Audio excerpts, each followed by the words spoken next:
Hello and welcome to a brand new show of India Reboot, and today we would be discussing and understanding that which way the entire capital goods space is moving. The CFO of Cummins India, Ajay Patil, joins us to share with us that what is happening on the export market. Has a soft capex cycle started at a time when the world is gravitating towards EV? What are the plans in place for Cummins India to really reboot their entire business, in which could be need with the new world alignment? Ajay, good morning. Thank you for joining us. I'm just Hi, going good morning to through you. the notes of your last investor presentation, and I've got two notes with me. There seems to be a marked improvement, at least on the global demand front and on the export front. What has changed? Where is the demand coming from? And is the demand real?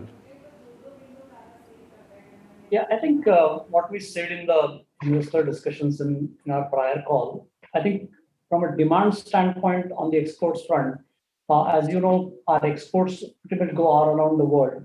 And what we have observed in terms of this demand, which is seem to be picking up, is on the back of two or three trends. One clearly is a function of the COVID-19 infections reducing across the world, the pace of vaccination picking up, at least in the developed market. So that is one trend where, to some extent, a pent-up demand seems to be coming back. The second aspect is a little more trend-oriented from an end market perspective. As an example, we have been seeing a steady demand when it comes to data centers, steady demand when it comes to rollout of 5G network, more so in the Asia Pacific region. And the third thing is that those economies which are natural resource dependent, whether Latin America or to some extent Middle East and Africa, we have seen that as the commodity prices have picked up, these economies, through a combination of reduction in infection rates, plus the commodity dependent economies getting a better realization, have started some bit of a consumption pattern. So broadly speaking, these three or four data points is what we are looking at with respect to the demand, which seems to be showing a sign of pickup.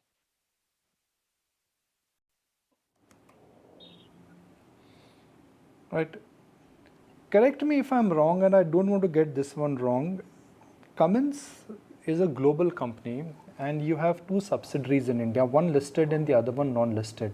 Why do both of them coexist?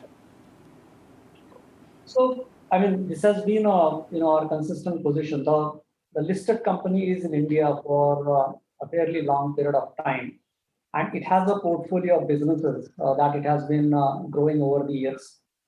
The unlisted entity, which is 100% owned Cummins entity, has newer products which are not part of the portfolio of products which the public company has. So there is that clear delineation between the businesses that are part of the public company and the businesses which are part of the unlisted entity.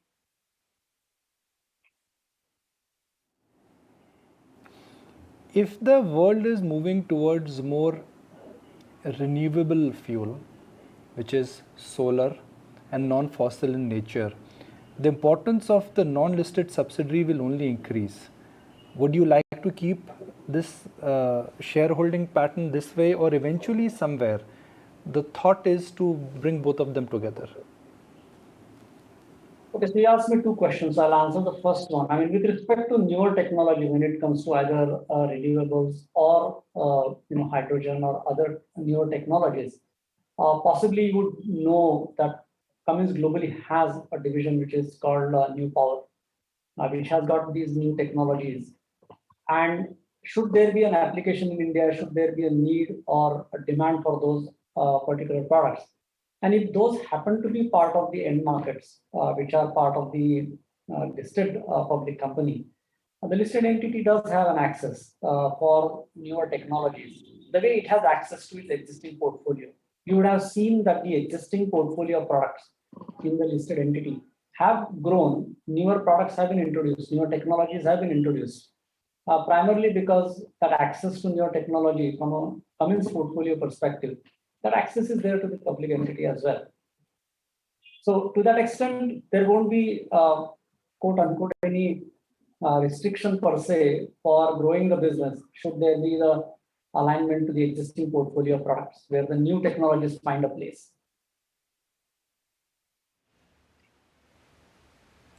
And you asked me a second question with respect to whether these entities would be merged at some point of time. Clearly, I mean, this is a shareholders question. I won't be the right person to answer whether the entities would consolidate or not consolidate.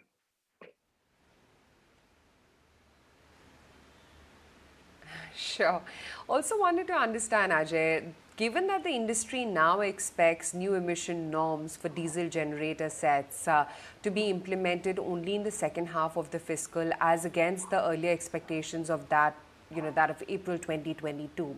What's your readiness for this? And do you feel this time the gap will actually help customers to build the appetite for pre-buying, perhaps? Definitely, I think as a broader point, whenever newer, tighter, higher levels of emissions, which are good from an environment perspective, which are good from a planet perspective, clearly that's a space we bring our best of technologies to the Indian market. Now, the time that has gone with respect to the originally published date of July 21, now likely to get extended to the end of middle of 22 or end of 22, depending on what the government guidelines come out to be. We are certainly ready to bring in products which will meet the emission standards in every respect, both from a spirit and a letter of the law, that the products will meet the emission standards. From a customer standpoint, would there be a typical uptick in a pre-buy as a consequence of potentially prices going up? I think that's a standard phenomena we generally experience. Whenever we transition from one emission standard to the other, there is a bit of a pickup a quarter or so before, and then it kind of levels off in a quarter or two later.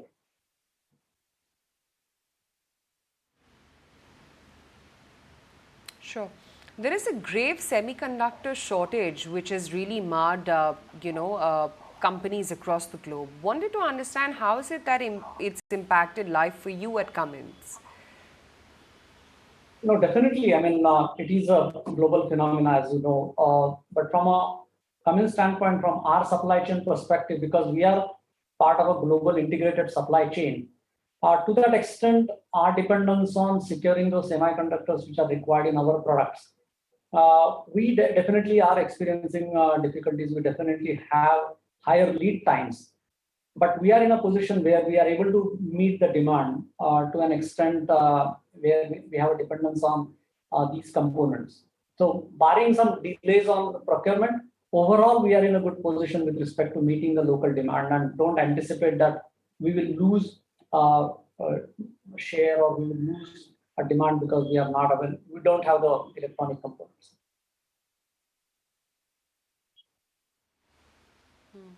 I'm going to get a little micro here, and I was just taking a look at your financials as well. Your exports peaked in FY15 at 40% of your sales and have since then declined to 27%, Ajay.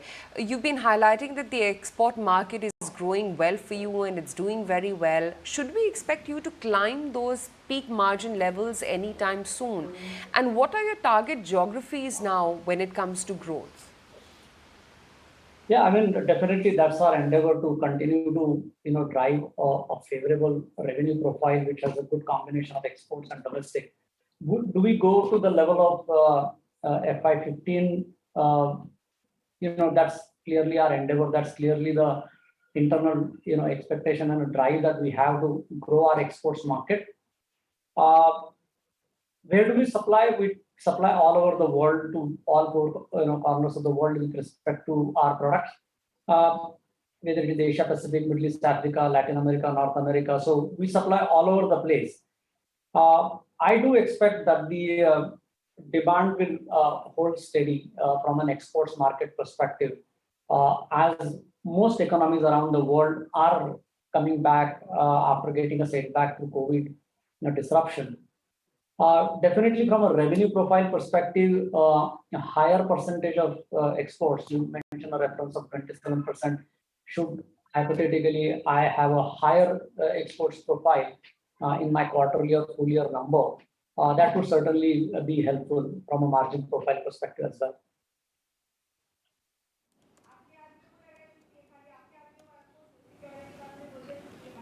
So hypothetically, if I take the clock forward, let's say 2024, 2025, how much of your business you would say would be higher margin, new IP, and it would come from the new solutions business?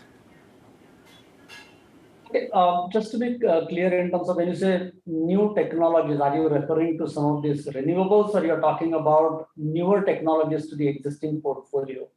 So assuming for a minute, I look at my existing portfolio, which is going to be substantially upgraded once we transition to CPCB4 Plus, because that's where the transition from mechanical engines to electronic engine will be done, at least up to uh, a substantial range of that we have only the high horsepower range will be outside of the CPCB4 Plus.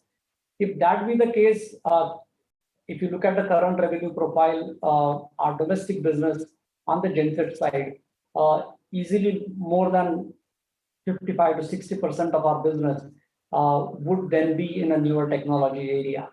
Number one. Number two, when you look at some of the other businesses that we have, for example, our distribution and service business, that revenue profile will also start to undergo a change because we would maintain a combination of old technology and a newer technology products from a service and parts perspective. And lastly, the industrial portfolio, where we have seen that the BS4 norms have come for the off-highway segment. As those emissions also starts to roll in and mature, we will see a reasonably large part of our revenue would then be into quote unquote the newer electronic engine space, leaving the high horsepower segment where there may be some mechanical engines, but frankly speaking, our high horsepower segment also has a substantial electronic engine technologies.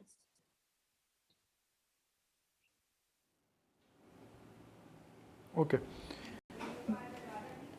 What happens to the existing portfolio? Because I'm sure that will contract.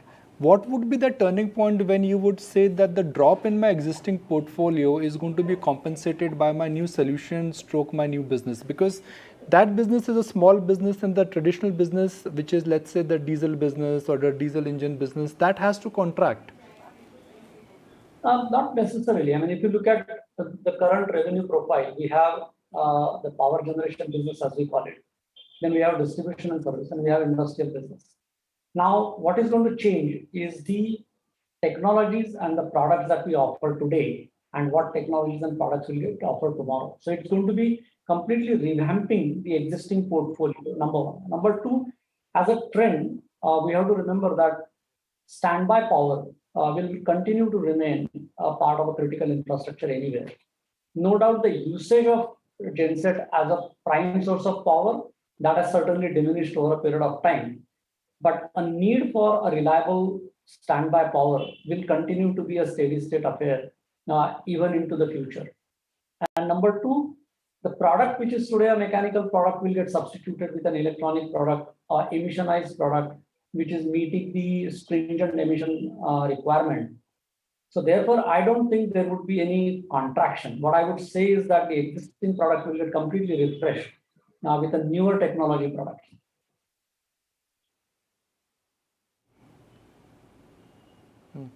Okay, fantastic answer.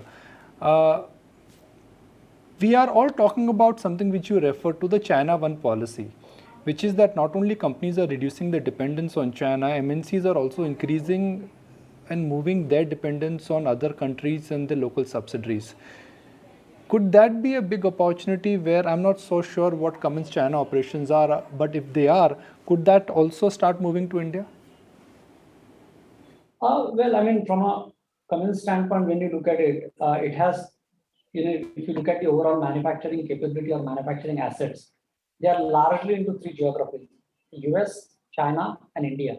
And we function as an integrated supply chain. So therefore, it's relatively easy for us to rebalance our capacities, in order to meet the demand in a particular area. So whether while there is a lot of conversation around this China plus, in at least in an Indian context, I believe that relative to the cost quality delivery criteria that India offers, with respect to our ability to compete internally and externally on these three criteria, will continue to get strengthened over a period of time. We already have a very strong position will continue to strengthen that position. And therefore, from an export standpoint, India would always remain a very attractive location on all these three criteria. This is what we think, and that's how we internally strive to retain that position.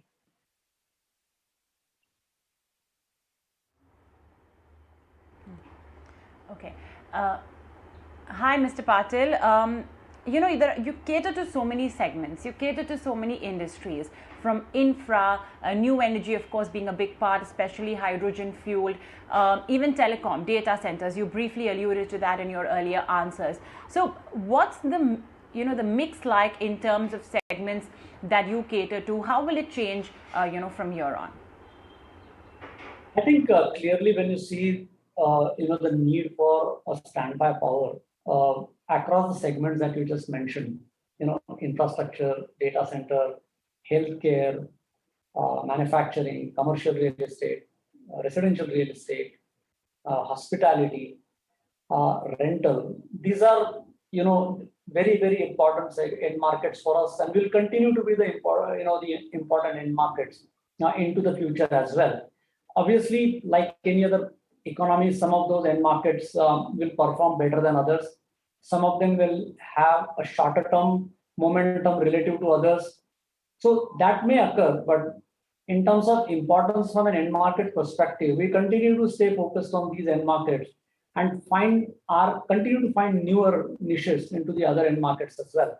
But these 6 or 7 end markets that we talked about will continue to be really, really important end markets for us into the future as well. That's one. Number two, from a industrial perspective, when you look at railways, mining, construction, those are again very, very promising and core to economy sectors, and we continue to bring newer application into these end markets as well.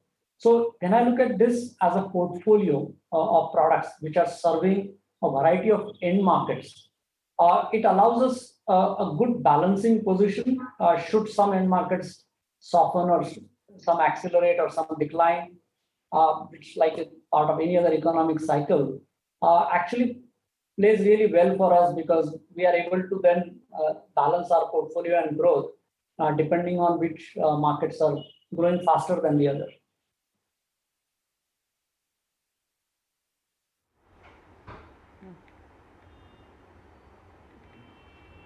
All right, understood.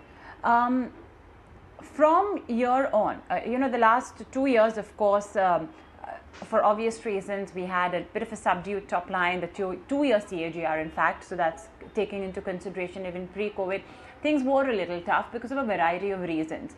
What can we expect going forward? You've spoken to us about that change in mix of products, of different technologies and segments. So what can we expect in terms of top line growth from here on, and how do you see the new businesses contribute? Will they carry much more promise of growth and thus leading to better growth for Cummins India from here on?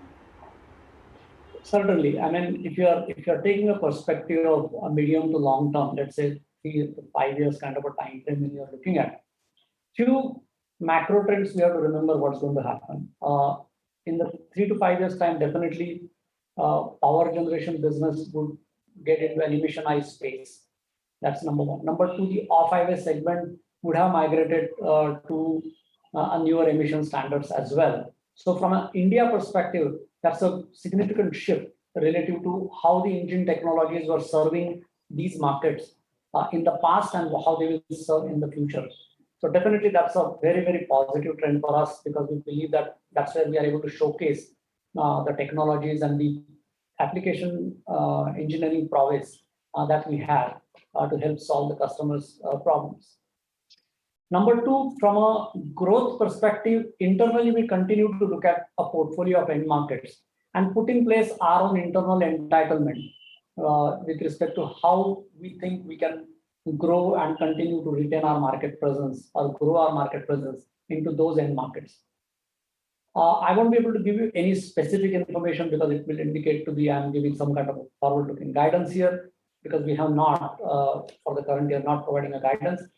But I would say when you look at the broader economic factors, whether it is a GDP growth or whether the end market growth, our endeavor would be to continue to sort of stay at or outperform some of these end markets relative to how they are growing in those respective years.